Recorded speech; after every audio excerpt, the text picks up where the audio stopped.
नमस्कार मित्रांनो हुकुमाची राणी ही मालिकेच्या येणाऱ्या पुढील भागात काय होणार आहे जाणून घेऊया। मित्रांनो आपल्याला दाखवण्यात आलंय पुढील भागामध्ये फॅक्टरीची मात्र डील आता विक्रांतने केलेली असते। माणसांना त्याने बोलवलेले असते आणि ती फॅक्टरी चक्क विकून टाकण्यात येत असते। पाहायला मिळते की राणी मात्र आता ऑफिसमध्ये जाते आणि इंद्राला तिकडे बोलवून घेते। त्यानंतर मात्र दोघेही विचार करतात की आपण आता काय करायला हवं। राणी मात्र आता या ठिकाणी विक्रांतच्या ऑफिसमध्ये जाते आणि तिकडे गेल्यानंतर ती लगेच त्याला कॉफी देण्याच्या बहाण्याने त्याच्या हातावरती कॉफी टाकते आणि डॉक्युमेंट्स वाचून लवकर तिथनं लंपास करते। मित्रांनो पाहायला मिळते की राणी मात्र ते डॉक्युमेंट्स आता जाळूनही टाकते, कारण जी आबांच्या मेहनतीची फॅक्टरी आहे ती राणीला वाचवण्याचा प्रयत्न करायचा असतो। कारण ज्यावेळी आबांपर्यंत ही बातमी पोहोचते आबांच्या डोळ्यात टचकन पाणी आलेलं असतं, कारण खूप कष्टाने आणि खूप मेहनतीने त्यांनी ही फॅक्टरी मोठी केलेली असते। मित्रांनो पुढील भागामध्ये राणी चक्क ही फॅक्टरी वाचवताना आपल्याला पाहायला मिळते आणि जे डॉक्युमेंट आहेत राणीने सगळे काही जाळून त्याचा नायनाटही करून टाकलेला आहे। जेव्हा आता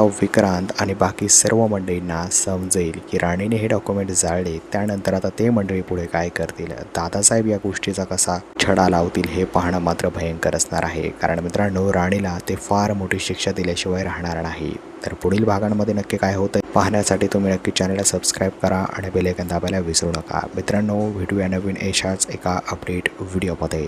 धन्यवाद।